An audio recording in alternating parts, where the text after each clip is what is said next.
out like a little bag of candy, and they have their business card as a magnet in that little bag of candy. Fun. And I was like, that's a great idea. It is a great idea. Well, good morning, cappers in training. Today is a big day. We're finishing Ignite. Woohoo. But I'll get you started on other things. I'm not done with you. We got lots more to learn. So what we're going to do today is we're going to cover 2 sessions. The last one is closing the deal. And closing the deal is what happens from the time that you get those folks under contract until it closes. And this is the part of real estate where you really show what you're made of. And probably the most important skill set is troubleshooting and keeping emotions in check, because people start freaking out when things get weird. And if there's ever a time it's going to get weird, it's now. So we're gonna go ahead and follow the book to a certain extent, and then talk about real world stuff as normal. And so let's jump right into the closing the deal. So we're going to talk about the steps in contract to close, that whole process. We're going to talk about what your responsibilities are if you're working with the buyers or if you're working with the sellers. The buyer's agent's going to be doing a whole lot more work, but your seller's agent needs to make sure it's getting done and being done in a timely fashion. We're going to explore some things that can get into the midst of getting that closing done, and solutions. We'll talk about leveraging your resources and implementing post-close seasons that ensure referrals for the long term. When you finish up a transaction and your people are just loving on you and they're your raving fans, do you want to let them disappear into the dust of your memory? No.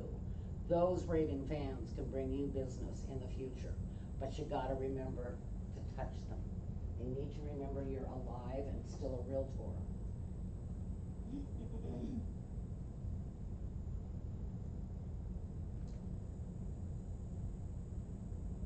When you come in with your check and your closing papers, we have a bell up by Sabrina's desk. Give it a good ring. And then we're all gonna go woohoo, because we're all proud of you. So you got a lot of stuff that goes on in closing. You will learn to love cash deals because they're really simple. But you're gonna be doing a lot of loans, so get ready. One of the things I think that you always want to remember is your customer deserves exceptional service, and you under promise, over deliver. That's how you get raving fans, and you also you do what you say you're going to do. You got to keep them informed during the process, otherwise you're going to get real nervous and tense. So you're kind of now a project manager in this next part. So as a realtor, you wear a lot of hats. We have lead gen, and then we've got listings, and we got working with buyers, and now it's just getting the thing to close. And I have a motto: it's get her done. And stuff will happen. You find a way to get her done, because that's when you make money, and it's also going to make your people happy. Because if things blow up, that doesn't make anybody happy. Okay, so you want to make sure that the transaction closes on time, and if you've got issues with closing, that's when things get really kind of hairy. You want to try and make it painless. It might not be for you, but you want it to be for your folks, and then we want them to just be loving on you in the future. So we're at the bottom of our funnel. We're down to this part, and payday is soon. But never, ever, ever count your money before that check is in your hand. Okay? Just saying. Just saying. When you've worked your ass off on something and then a deal blows up, it's kind of crushing. And first time it happens, you're not going to be a happy camper, but it's also part of this business. You can't always get it done. And usually where that comes into play is it has something to do with the loan, and something that either you didn't know about it, or, you know, there's a lot of things that go on. So, remember, we're single agents, and we are there to take care of our people. And they deserve the very, very best that we can provide. One of the things that's gonna make it kinda interesting is that a lot of your problems will often come from the agent on the other side. If you keep in mind, there's a whole lot of agents out there that aren't getting the training you're getting, and they are loose cannons.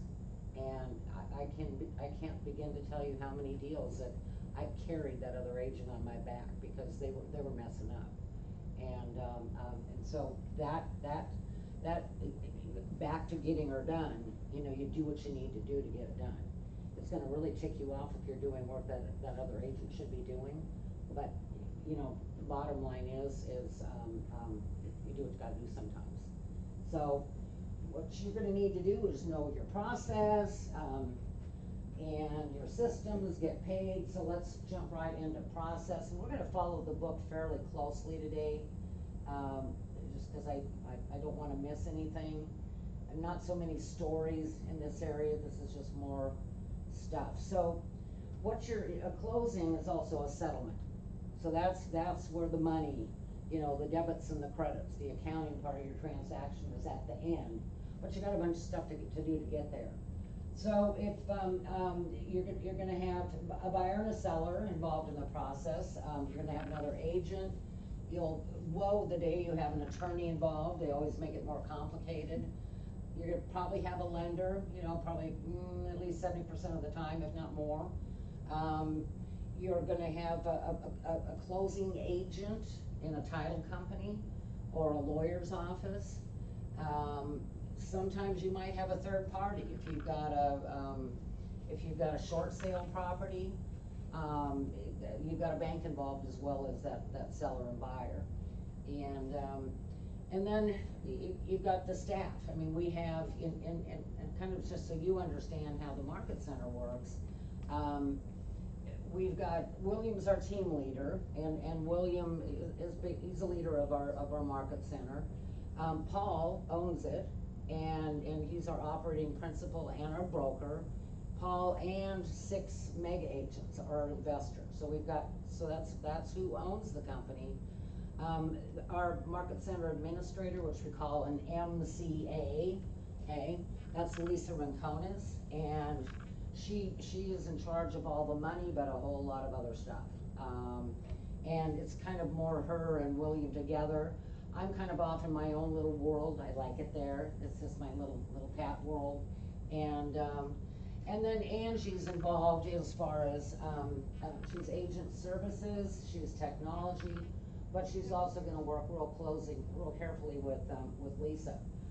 At the market center, we close our books out every single month, and we have something called transmittal that needs to be done by the 1st or 2nd of the following month, and that is you won't see Lisa, and if you do, she's gonna have like a strained face, because that's just a real tense time. There's a lot to get done. One thing that you can do to help that out is keep things moving along so that your things in dot loop are submitted, that she doesn't like mysteries at the end. Like nothing's in dot loop and all of a sudden she gets a check. Yay. And don't do that to her. Always submit for review. Always, if you're working with that buyer, you need to go in and do a green sheet. And Sue Croker teaches green sheets pretty much every month. We just had one in here with her the other day. So she'll usually come in right after me sometime during the month. And the green sheets are a little, they're a little complicated. I mean, most forms I can just go in and figure out, and that one I needed help on. So definitely a class you want to do. Because what happens when a green sheet, you know, you want to get your transaction in there within 2 days. You've got 48 hours to get stuff in there. And it's submitted for review vis-a-vis dot loop. Our compliance officer will go ahead and check, you know, make sure everything's there that you need to have. And that's John Griffiths. And And then the green sheet will go to, Lisa or Angie, I don't know which one, I think Angie does what's called a DA. That's a disbursement authorization. When that's completed, it comes to you and you forward it to the closing agent, just email. And so that tells the closing agent the amounts, what checks need to be written and for how much. And so that way, there'll be a check that'll take care of, with me in the middle, you'll have 3 checks for every transaction. And otherwise, we just get 1 check and then Lisa's gotta issue checks. Let's let the title company do that. That takes the work off her shoulders, okay? So we got a lot of people involved in this process. If you're timely with all your submissions to everybody, it goes along a lot better. So let's look at all the other things that are going on. Okay, so we were in there, we had the offer, that was, we went through our possible things that happened. Once we have acceptance, then we start working down the chart. Number 1, first thing you do is, and now we're gonna go from the standpoint of you are working with the buyer. The first thing you're gonna do is you're gonna order inspections. You need to have a home inspection done. If they choose not to do it, they need to sign that off on the Keller Williams addenda to the contract that says that they don't want it. That needs to be in writing. You need to have, if it's a condo, that's all you need to order. If it's a house, then you need to also have a, two other inspections for sure. One of them is a termite, or a WDO, wood destroying organism. You need that checked. I think most of the inspectors that are doing a lot of work with us do both. But I'm not positive on that. You reach out to other agents when you get to that point. The other thing you want your inspector to do is called a wind MIT. It's a wind mitigation report. And your buyer's gonna need that for their insurance. That'll get them discounts on the wind portion of their insurance. Without them, they're gonna pay full blow. And they pay a little bit more for that, right? Another $75 or thereabouts. So that's the inspection. If there is a septic tank, you need a septic inspection. And the deal with, if it's an anaerobic system, which most of them are, they just need they'll come in and pump the tank, then they'll inspect it, and they'll make sure the drain field's working. If it is an aerobic system, those ones are inspected every 6 months. Anyhow, so they should have a plan that'll show the last time it was inspected. And so that one you should be in really good shape, because that's Englewood Environmental or somebody is staying, they have to have a maintenance every 6 months. So if it's on sewer, you're cool, done. So those are the inspections. You will have an inspection period, say it's 15 days. I try and get that inspection ordered ASAP. As soon as I go under contract, that's the first thing I do. You're gonna wanna go to the house with the inspector and let them in. When you're, the home inspection's gonna take about 3 hours. Take your laptop, get some work done. When you're there, let the inspector do their job, stay out of it, and not yours to, just kind of quietly, go set up on the dining room table or the breakfast bar and get some work done. So take stuff to do. It's really nice if you can get all your inspections done, at the same time, make it real efficient so you're not running back and forth. If there's an issue, let's say we've got a bad septic, and the tank's got a very big old hole in it, and the drain field's not percolating. Well, at that point, you're gonna need to get an estimate of getting a new one put in, and which you can have done by that very same company that's doing the inspection.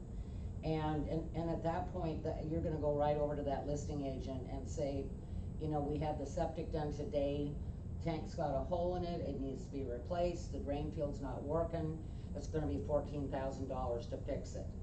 And at that point, what you're gonna wanna do is send over an addenda I mean, either, at that point, just ask her, what does your seller wanna do? Does he wanna fix it now, or does he wanna do a credit to have it repaired after my people, close?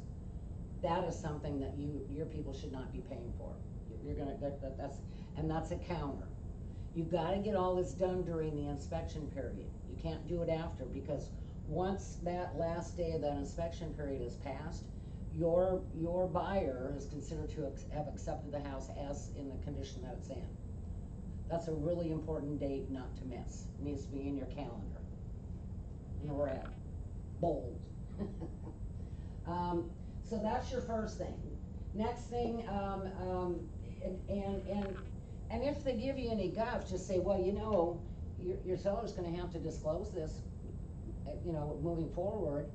And, because it's a material fact that's not observable, and, so, you know, it would make sense for your seller to deal with it now rather than later, because Right, at some point, he's gonna have to, Yeah. okay?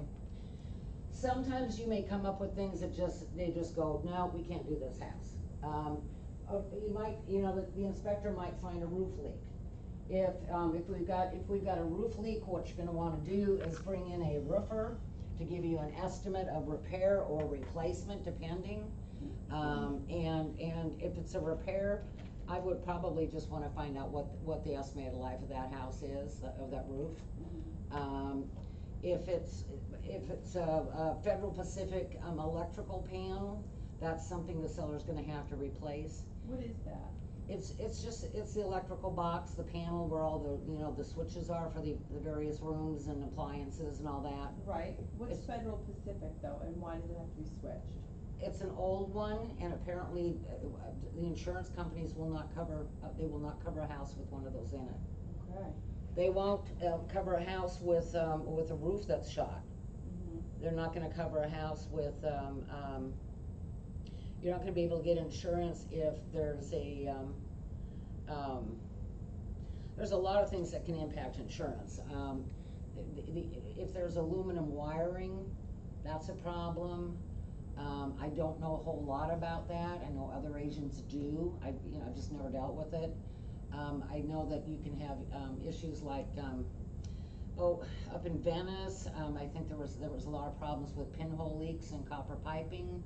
So stuff like that. If you got a major that comes up, you know, your buyer may just say, you know, there are so many things, I just don't wanna do this house. It's just, you know, and they may just walk away. If they're gonna do that, there's a form in the Florida Interactive Forms, called a release and cancellation. You need your buyers to sign that, and you send it on over to that other agent, and just do an email that just said, you know, there's just so many things that have come up in the inspection. My buyers aren't comfortable moving forward and wanna cancel the sale. Okay. The seller has to sign off on that form. It goes to the title company, whoever's holding escrow, and their money's released, and they're done, okay?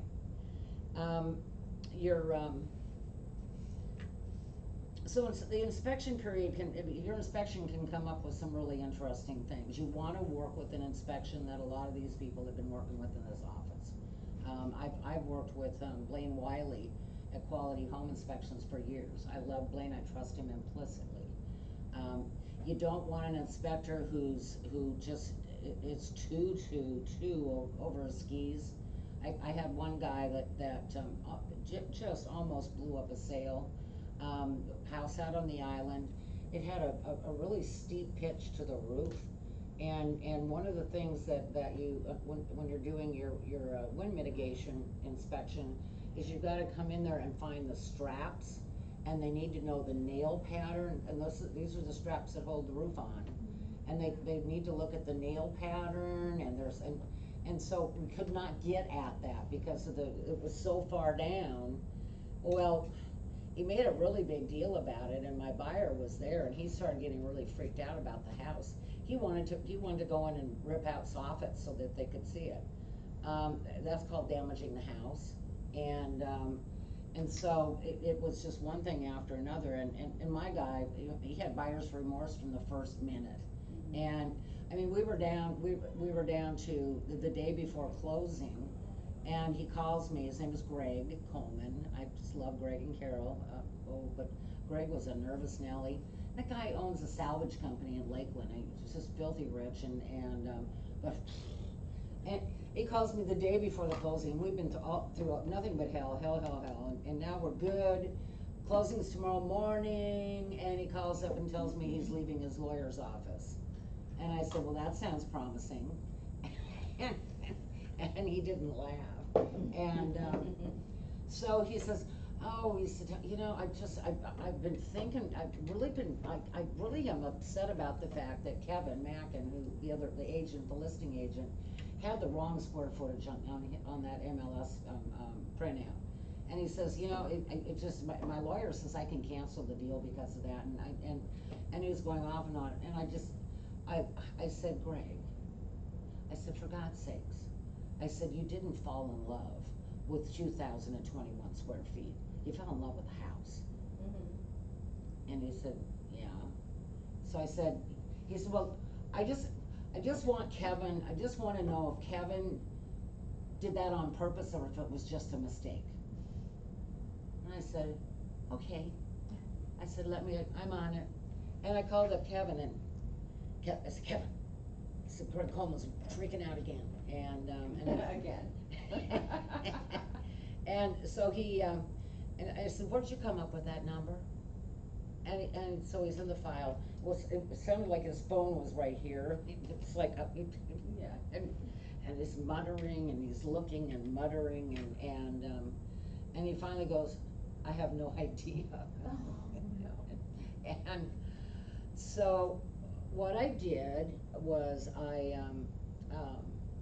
I went back and I figured out, you know, what I looked at was the appraisal for the house, and it appraised for more than they were buying it for, and which, you know, they were using the real square footage, and I also, you know, just kind of, I did some other math for him, and I called him back, and I said, Greg, I said, Kevin can't figure out what the heck he did, and I said, I've known Kevin Mackin for a long time. I said, he sold me my property here, and I said, I can tell you, you know, he can be a scamp sometimes, but I've never caught him in a lie.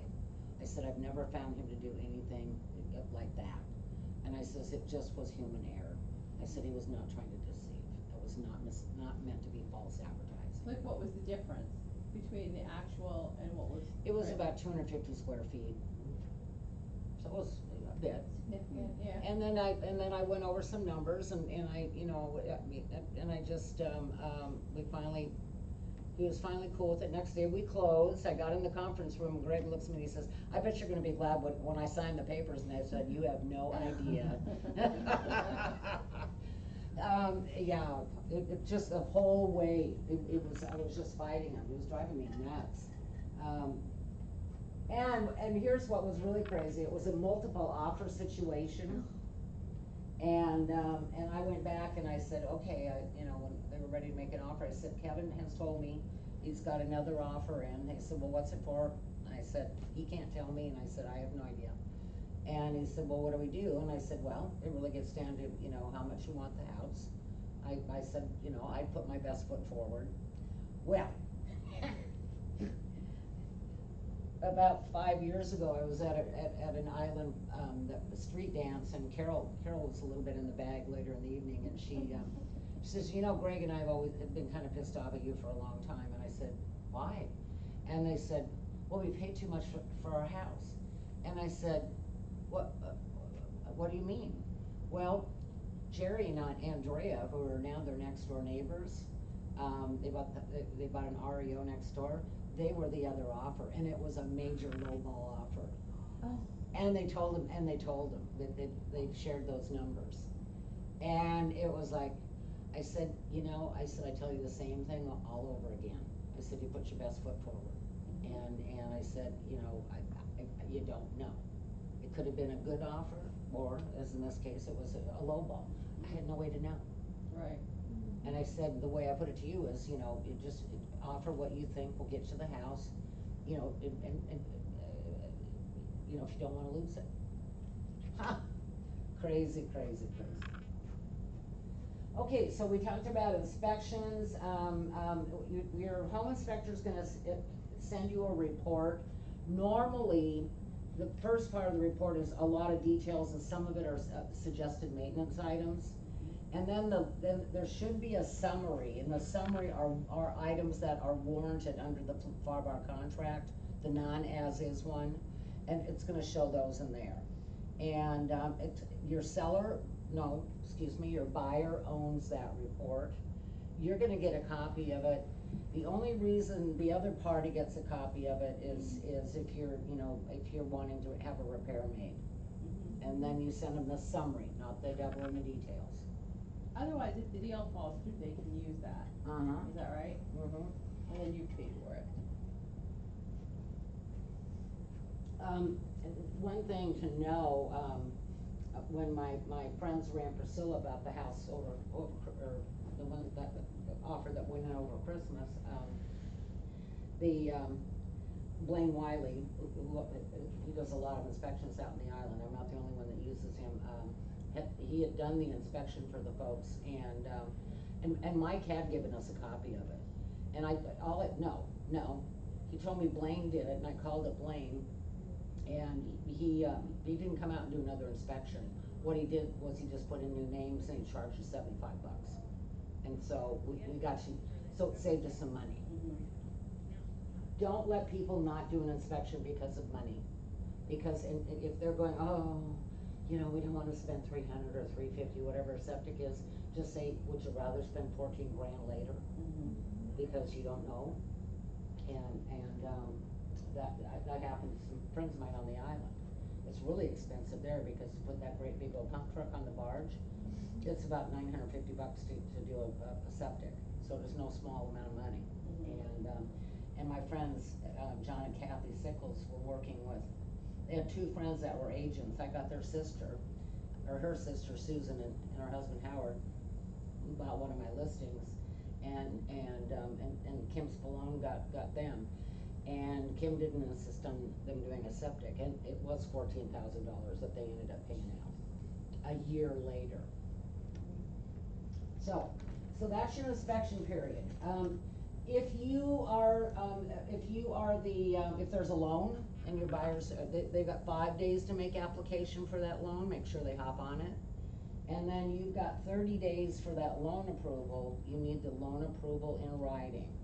Forward that to the other agent.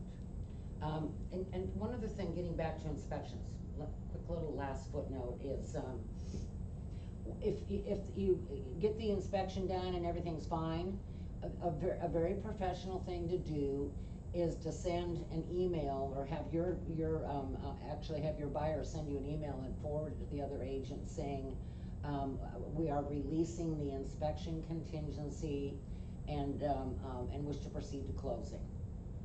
That is very professional. Now, obviously, the inspection period ends and you have no recourse at a certain time anyway, but that's just being real professional. I always did that. Good communications are huge.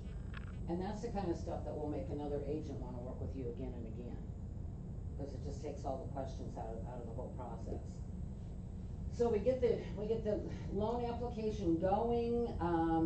The other thing, if your party is the one that is going to be picking the closing agent and taking care of the owner's title, you need to get an application done for that title company that you're going to work with, and submit all the information about your buyers and the information about the other agents, so that they can go ahead and start doing, the title search and all of their stuff.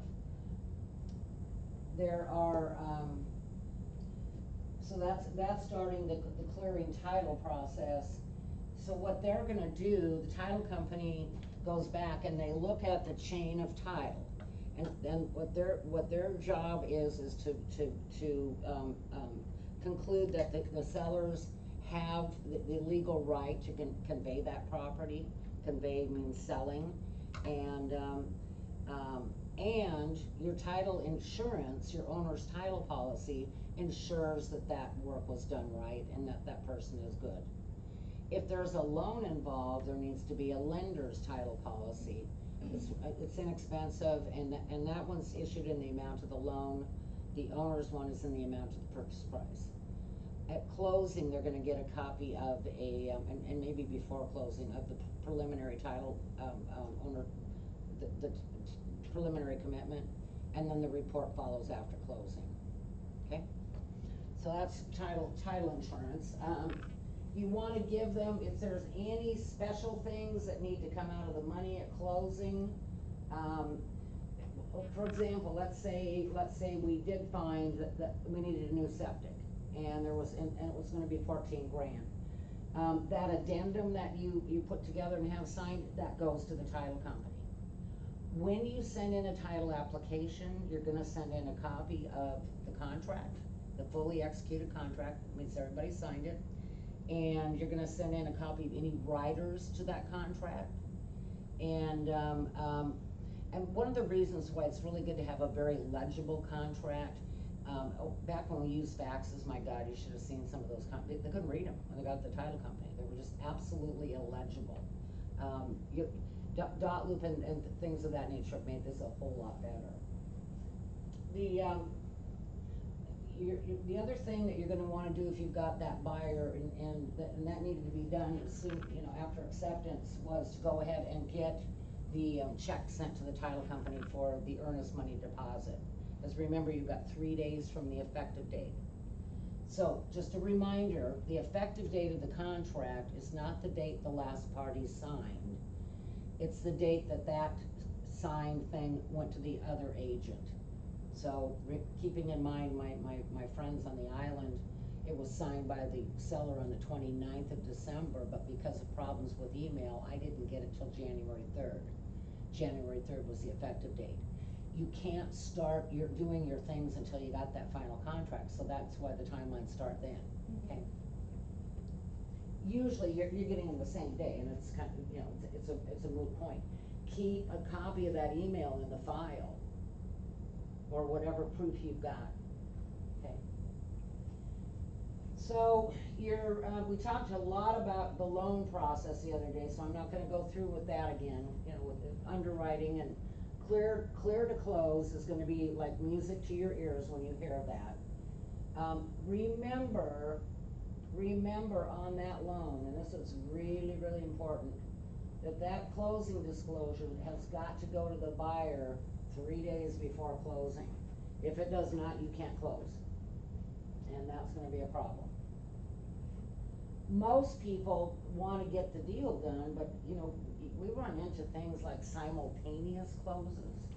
When things don't close on time, we had somebody in our parking lot with a moving van and their dog, and they were homeless because they hadn't closed, and it's like, things are in action, and so you've got to stay on top of that.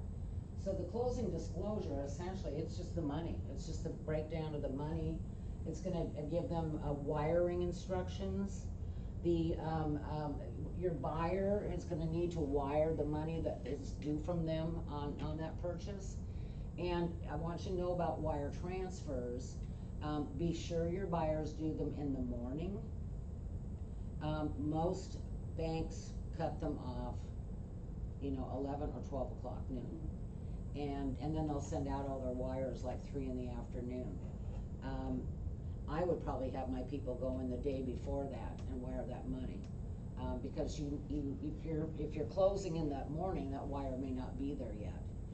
If you have an international buyer, and their bank is in Europe or in Canada, you need to give it more time. Because the way that wire transfers work is you've got, let's say your buyer's from Berlin.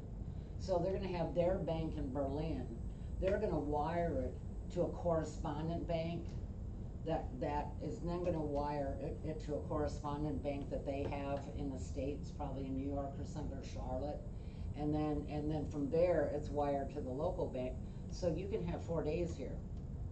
So if you've got that international person, these are things that you need to find out about. Where's your money coming from? I had one, talk about heartburn, I hadn't pieced that one together myself, and I told him to give it plenty of time, but this was someone that had the money to buy it, but he was getting a refi done on his house in Germany. Didn't bother mentioning that part to me. I mean, he gave me proof of funds and said, no, it's cash. And, no, it wasn't. The title company will also keep an eye on that, right? I mean, they're also in touch with the contractor, the buyer. Uh-huh. Yeah. The title, and that's why you want somebody that's really good, because they'll just be on it. A lot of our deals have mail-aways, and at least a lot of mine did. You'll have more of that over here in Englewood than say in Northport. And that's, and mail-aways are fine, there's just documents have to go out earlier rather than later. If it's the buyer side, they do not need to get in front of a notary. If it's the sellers, they need to, because they're gonna be signing a deed, and that needs to be notarized. So that closing disclosure will have had a 3-day notice before that paperwork goes out. So this is that's the big thing, it's really important. And that's just emailed, right? That's emailed out, and that's good, okay. Yep, for whatever, the Consumer Finance Protection Bureau came up with that 3-day thing, because people don't check their email every day. It's like, really? If you know you've got something coming like that, would you not be checking your email every day? Right. That's the government, it's all good. Okay, then, so back to the lender, we've got a loan involved, and if you remember, once the underwriter, says we're good to go, it goes to a processor. The processor is gonna let us know we're cleared to close, and what they're gonna do is create all the loan documents, and then all of those are sent to the closing agent, because those forms are gonna be signed at closing.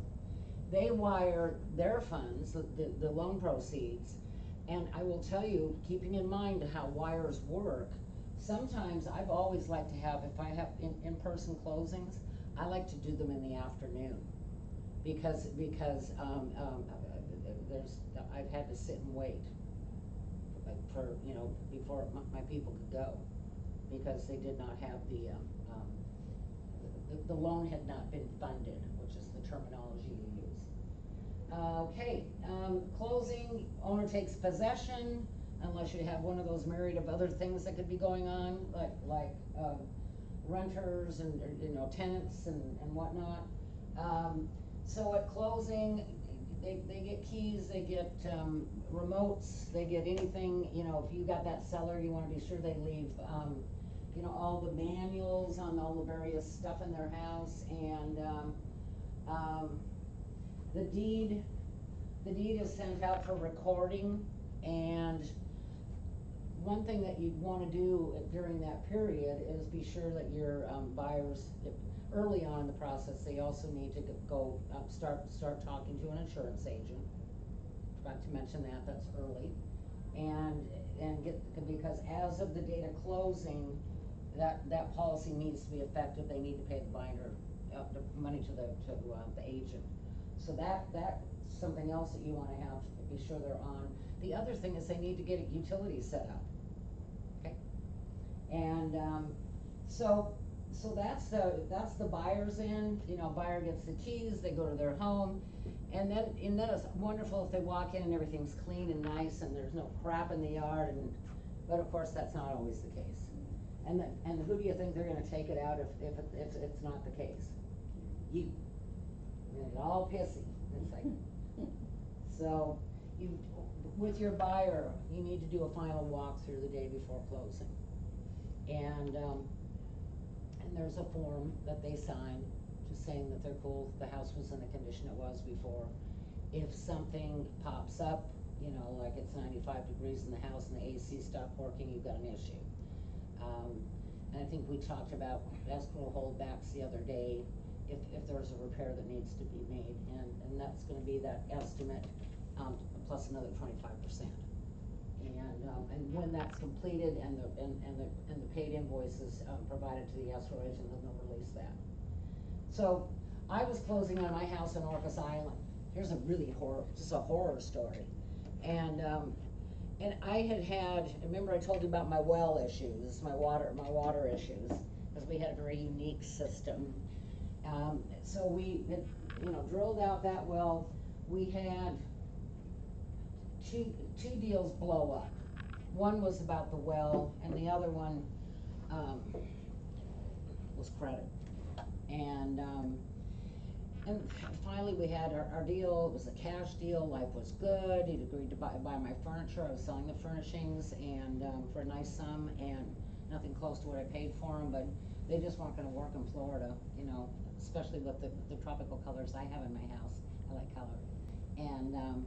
And so I flew up, as and Peter stayed. He had his nursery, and I was there a week. It was December. And, oh my God, I saw the sun twice the whole time I was there for like 20 minutes each. And, up there, the sun's at that's the angle at high noon. And it would be dark until 8:30 in the morning, and then dark at 4 o'clock at night. This was where? Washington State. Oh, okay. And I lived in the very northern part. I was in the San Juan Islands. So I was missing the sun, missing everything, and this is a beautiful home, probably the nicest home I'm ever going to own. It was, I had 250 feet of waterfront on the, not the ocean, but it was called East Sound, and a view from here to there that was spectacular. And I'm on my final day. I have really bad allergies, and the dust. I had all these records to go through, because everything was shipping from, all the way up to the northwest corner of Washington State, all the way to Florida, and that's when gas was at its peak. Mm-hmm. And so freight surcharges were horrible, and so I'm I've got a headache, I'm sneezing, and now it's the final day, I gave my piano to the elementary school. I mean, it was just a lot of stuff to do. My friend Paula helped me out a ton, and now I got my two gals that are helping me do the final clean and go to the dump, and we're loading the pickup truck up, and and down comes the other agent and my agent for the final walkthrough. It was closing that afternoon, and so I'm out there I just look like, a witch. And this other agent comes up, flouncing up, and she said, we got a little problem. She says, because that septic inspection was done late. It snowed, of all things, and they couldn't get down my road. When does that happen? Hardly ever in Washington State. And we'd agreed to extend the inspection period for that. She said, we've not been able to get anybody out here to figure out why, but there's a drip going into the tank. And so my suggestion is we do a little escrow holdback. And I said, I'm cool with that. And I said, what are you thinking? And she said, 50. And I said, 50 what? Yeah. And she said, well, 50K. I said, are you out of your freaking mind? You want to hold back $50,000? I said, you can put in the whole sewer system. And this is a place where my drain field was a quarter mile away. It was up the hill. We pumped our gray water up the hill because we were too close to the water at our site. And it's like, really? And I looked at Fred, my agent, and I said, Fred, take care of this. I said, if I talk to her 1 minute longer, I said, I'm going to blow up this sale. And Fred's like, okay. And off they went in the house. And it was just like, and I understand the emotions, believe me. And so they came back out and said 5,000. I said, I'm fine. That's fine. Big difference. Yeah. Wow. 50 what? Jesus. So it turned out, by the time I flew back to Florida the next day, I was coming down 75, and I got a text from Fred that it was a $38 part. Yeah. Okay, that's good. That's the kind of stuff that just makes makes you feel like the Exorcist lady. Know that your people will feel that way. And so you're going to be dealing with that funnel cloud of emotions coming right at you.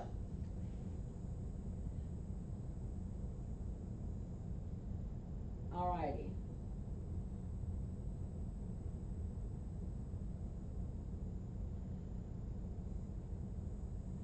So,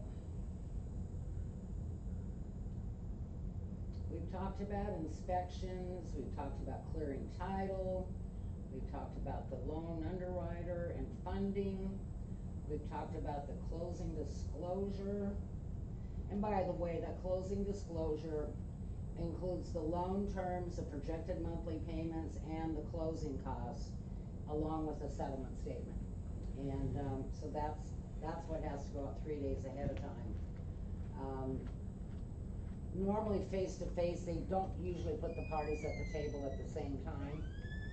Yeah. For the most part, they'll bring in, the buyer, and then they'll bring in the seller. And a lot of them, again, especially here in Englewood, will be, mail-aways.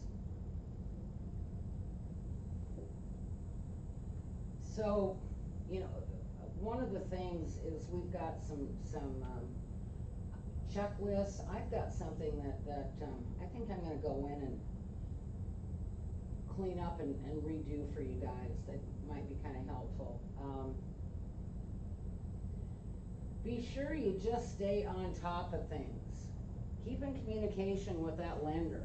Just how are things going? Are we still looking good for, the 30th or whatever day it is? Because you wanna know sooner rather than later if there's brews happening. As opposed to waiting for, the buyer to tell you what the lender said, you find out just what I've always done is in any emails I wanna be copied on, just copy me in anything. And, if you do like a pre-construction one, which I did, I had the other realtor was also, the owner, there's Brett and his partner were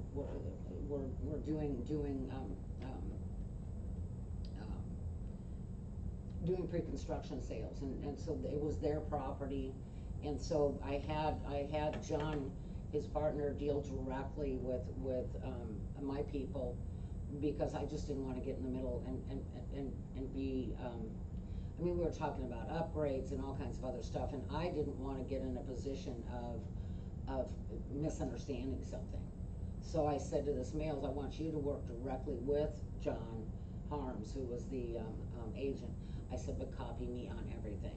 And I told John the same thing, and they did. So I could state, I knew what was going on, they knew I was watching over it, and if something bothered me, I'd make a phone call. And so that, that was one that was a real devil in the details thing. We were having problems with, well, this was right after Irma. Like they went into contract immediately after Irma, and there was problems with people not doing things on time. Closing on this was after the house was completed, and when you have new construction, when they finish it, then what happens is there's a walkthrough that's done with the buyer and the contractor or the, salesperson, and they do what's called a punch list. And the punch list is anything that needs to be fixed.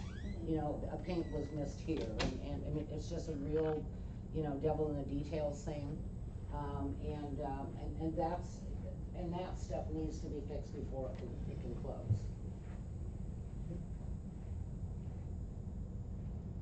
Closing gifts are a lovely thing. According to the IRS, I think you're not supposed to give them anything more than $25 worth.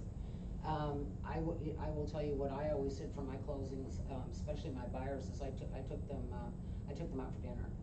And that gets back to, Sam Monroe, who says the most powerful thing you can do is break bread with somebody, keeping in mind you want to have that relationship go forward in the future for referrals.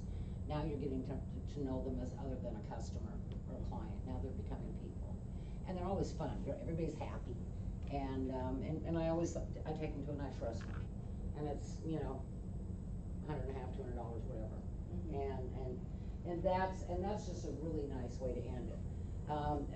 There's a lot of different things you can do. You can do things, look to other agents for ideas, that was mine.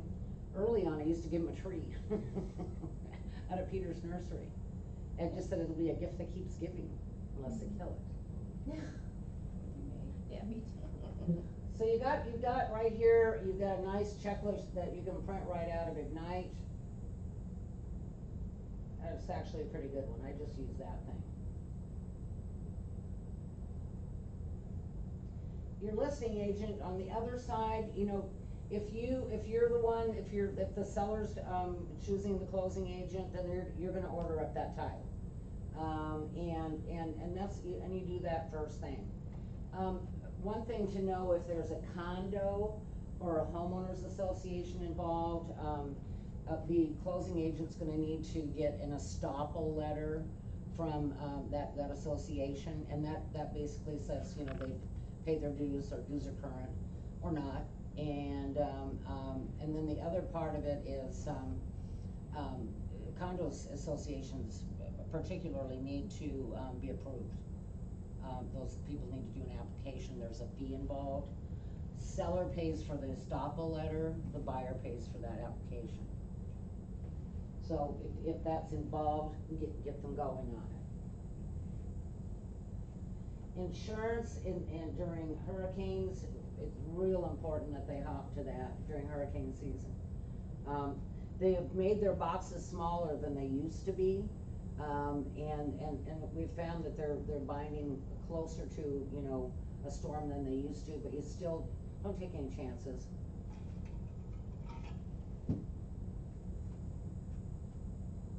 If they need to, if they're thinking about, they wanna add a pool, or they wanna put in a dock, or any kinds of things like that, have them bring in the contractor during the inspection period to make sure. I mean, what if they're major boaters and the property doesn't have a dock, it's not a waterway, and for some reason they can't put a dock in, and then they're stuck with a house? No. So that would be during the inspection period. If there's a loan, the lender's gonna order a survey, or the title company's gonna order a survey, which they're gonna charge to the buyer. If it's a cash deal, you need to recommend a survey.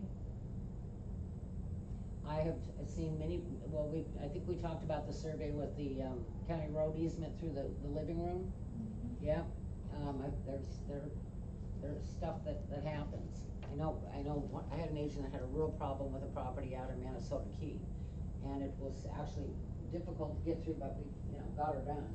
I had to get involved. So you've got a checklist in here for both, whether you're the seller's agent or the buyer's. I would print these out and these just turn them into a form.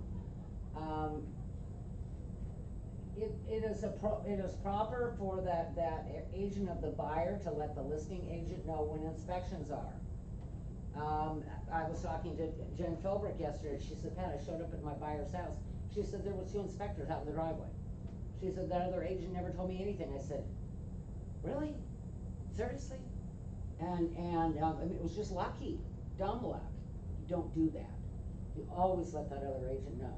You know, just send them an email. We've got the inspectors coming. We'll be there Tuesday at noon. Boom.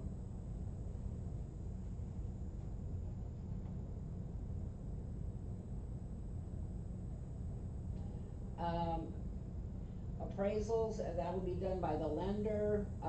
That will be coordinated through the seller will be notified. Most of your appraisers have lockbox keys, so they don't need you there. If I've got the buyer, I try to go to I'd like to go to the appraisal, depending on who's doing it. I want to make sure they got good comps. I pull up the comps and take them with them. I said, so what do you got for comps? And I go, really? I had one guy said, that's on the mainland. I said, what does that have to do with the island? And he goes, really? And I said, really? I said, big difference in price, right? Holy moly, yeah. guacamole. Hello. So I said, here you go, these are the comps. We had, I think that was, that might have been Jan or Tracy Creighton. One of them had an FHA appraisal that came in low. And the comps, there was 2 new comps that had the two new sales that had closed since they did the appraisal. Appraisal came in low. They asked to, have them review that appraisal in light of those. Got it done, got it closed. Otherwise, it was appraising low. And nobody wanted to spend any more money, nobody wanted to drop their price. And that deal would have blown up, but she was on it. So, if you're running into issues there, just say, let me see if there's any new comps. Go, do battle, I guess is what I'm saying.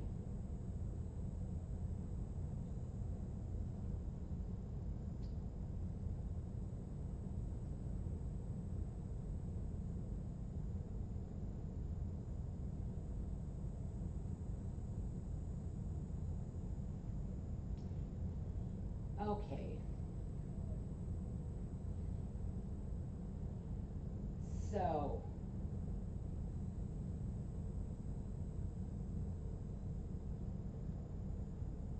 So here's some things, I don't know, I don't wanna do that, never mind.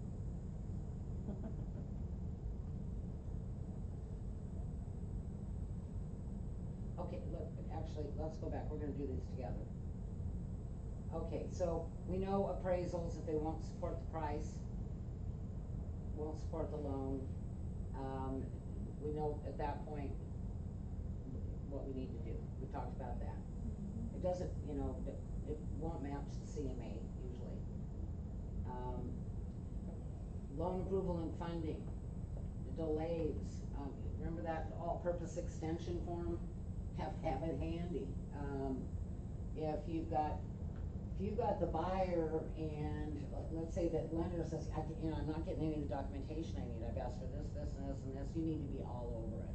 You just call up the buyer and just say, we have no time to tarry on this.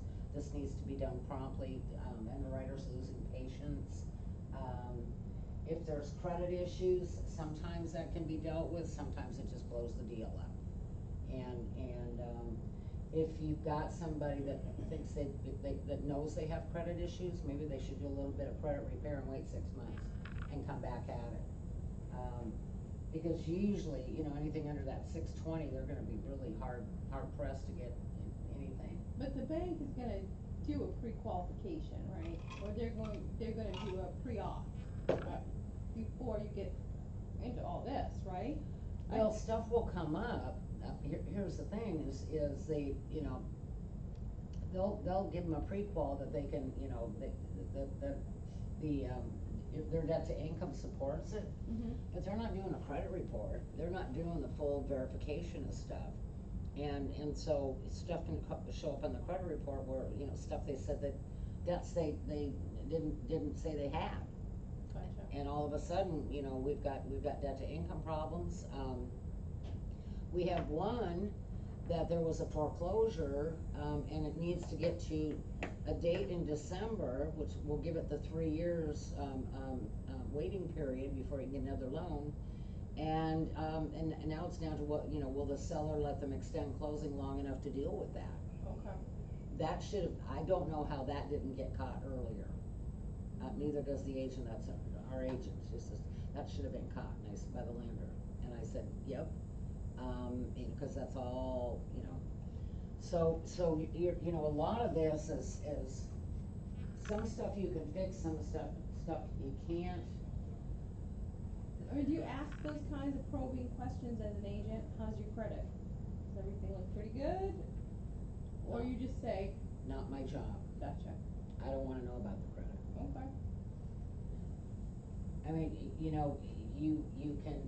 you can ask them, is there anything that's gonna make it a challenge to get your loan approved? And they go, yeah, we had a foreclosure. And just, how long's it been? And then be sure you let that, loan officer know that you're talking to. Okay. You don't wanna have this happen. Just be sure you let your people know that don't buy anything on credit until this thing closes. I do remember one of those at the title company, everything was done, cause they went and bought a shiny new car. The whole thing was done. No one was very happy. Oh, we had a guy that was, well, that doesn't really pertain to that. So your buyer shouldn't have been entering into this deal if they don't have the full down payment. That's whatever. Oh golly, we had one deal, was just, talk about gas. We had 3 different transactions that all depended on this transaction to close and that transaction to close. Sale of buyer's home, sale of buyer's home, sale of residence. And it got really stinky on number 3. They got her done, but it was hairy. When you start having issues, you know, if you got a deal that's got, it's talk now, not later. Don't wait till it's about ready to blow up, because we can do things proactively. Backup offers, normally, you know, we don't do backup offers. You know, if I will tell you, they take backups on, you take backups if you've got an offer that's a little wiggly. If you're just going, oh, you know, you're not in love with it, and you think it's got a propensity to blow up. I probably would take backup offers. Doesn't mean you'll get them, because it's still pending. Your a clouded title. I think we talked about that robo signing thing. Title clouds can be hairy. I mean, sometimes it's just a matter of everybody tracking things down. I know we had a real problem with a closing that was being done by a less than devil in the detail closing agent at up in Venice, just a real jerk attorney, and we had a hell of a time with this title cloud. Got there, but it was hard. Stay on top of that other agent. If they're not doing their job, you gotta help them. Just nag. Okay, so what we're gonna do now is blow on through, because we've got team meeting today. We've talked about all these dates, and we talked about following up afterwards. That's all really important. And so we're gonna bop right over here to session 12. And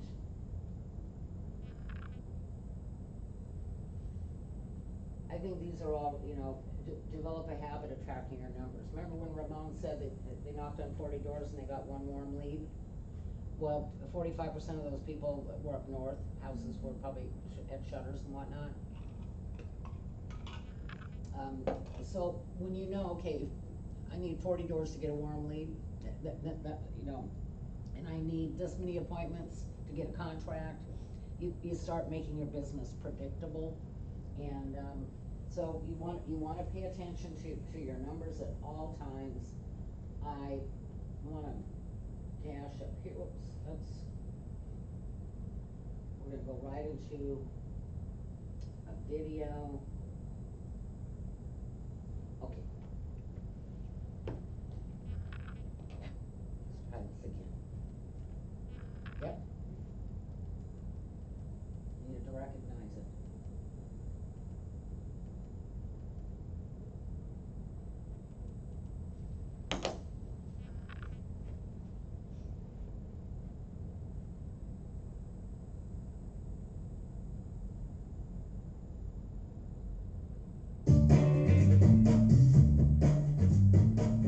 Hi, I'm Linda McKissick, and I'm going to talk to you about an ideal day in the life of a mega agent. First thing in the morning, have to start with getting up and getting my head right. What I've discovered is if I get my head there, my body will show up. So that typically means getting up in the morning, always exercising, getting the blood flowing, and second, reading something either spiritual or motivational, or listening to an audio tape. Jim Rohn happens to be my favorite, so he's always in one of my CD players somewhere so that I can plug him in easily. And just listening to people that are inspirational, because I think all of us need hope every day to go do what we have to do. As we get to the office, the most important thing is, because every business is a lead generation business, is what does that lead generation look like? For me, because I'm at the 7th level, one of the most important things is what key people do I need to talk with that day? And that always pops up first. Do they have what they need to succeed? And then the next thing is, who are the people we need to be doing business with? How have I communicated with them lately? What do I need to do now? Is it a phone call today? Is it a drip campaign? Is it an invitation to something? Looking for how do I communicate with those people that we want to do business with, and how do I keep furthering that relationship and moving it along?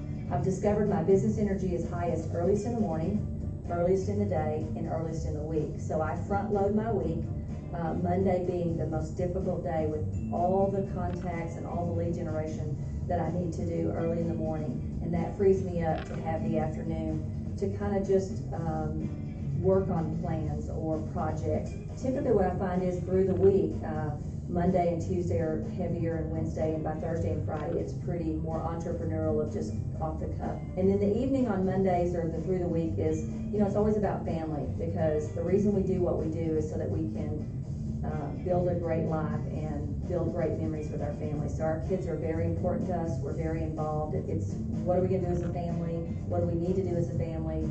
When's dinner? Where are we going to go? Or what are we going to eat? And that kind of rejuvenates me. One of my philosophies is the purpose of business is to fund life, and to me life is all about family. And as a mega agent, your day might look different, but the key things we have to always remember is certain parts of our day have to look the same. So you might want to think about, where's my head? How can I get my head in the right place? And then we always want to remember that every business has to be lead generating. So what does your lead generation look like? Is it earliest in the morning? Is it earliest in the day? And then we always have to know that somewhere in the day we have to spend that quality time with family, because we don't want to win at business to lose at family. Thanks for watching KW Connect, and make it a great day.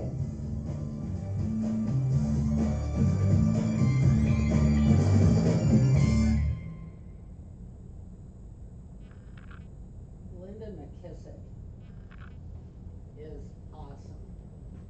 This is a gal that grew up dirt poor, wrong side of the tracks, in a dusty little Texas town. And she was a waitress at a diner or something. And it was really cool at family reunion. Diana Kokoska, my star, my hero, interviewed 3 people from our company, and women that have gone a long ways, and Mary Tennant, who's on our board of directors, who is just so cool, and Linda was one of them, and it was really moving to see, it was the backstories of these 3 women. And Mo Anderson was the other one, and Mo's like our cultural leader. This gal she just by grit alone just went out and she figured out how to do it. She's a mega agent. I first saw her speak 2010 at an NAR conference that I attended in New Orleans, and she was talking about it was about listings and getting an abundance of listings, and one of the things she talked about in that class was passive income. That you have your real estate income, but if you can have passive income that goes with it, that'll kind of get you through times when it's kind of tough. And what she was referring to was profit sharing, and so Linda has sponsored just a lot of agents, and I saw a beautiful interview of her on it, and she said, I never recruited a soul. I just talked about how much I loved it here, and if they were interested, I put them together with my team leader, and she's got her and her husband brought in $1.5 million in profit sharing income in 2017. Huge passive income. And she does not actively sell, anymore. What she does is she works with people down her downline to help them increase their downlines. And neat lady. And so, now that we're done with Ignite, I've got more classes that are down the road, but they're not gonna take the time that this does. We're gonna be doing these once a week. The first one is gonna be move, and move is about never-ending referrals. It's all about working your database, and we get into a lot of different things. It kind of takes, you know, the very first lead gen part and really expands it out into real specific strategies and how you go about doing it. At first, it's about, you know, building your database and then cultivating it and then using it, and then works into a lot of different kinds of things you can do. You know, yesterday's session was on farming. You know, we've had other sessions on working social media. We've got sessions on doing events. I mean, it shows you where you can look at and you can look and say, you know, that's something I'd like to do. You know, that would be me. And so it helps you get more ideas and really find a place that's gonna fit and stick for you. So that's gonna be a once a week class, and I'm gonna do it on Thursdays 3 to 5 in the afternoon. I think it starts the last week of October, but I'll let you know. There's another, after the first of the year, we're gonna add something called 36-12-6, which again is about lead gen. I don't know what that course is in detail, but you know those new FSBO scripts I gave you, those came out of that class. So I think we've got some really good scripts that we're gonna learn from in there. Please attend coaching. If you can't do Friday coaching, I'm doing Tuesday night coaching as well for dual career. But I'd rather keep you with your group if you can be here.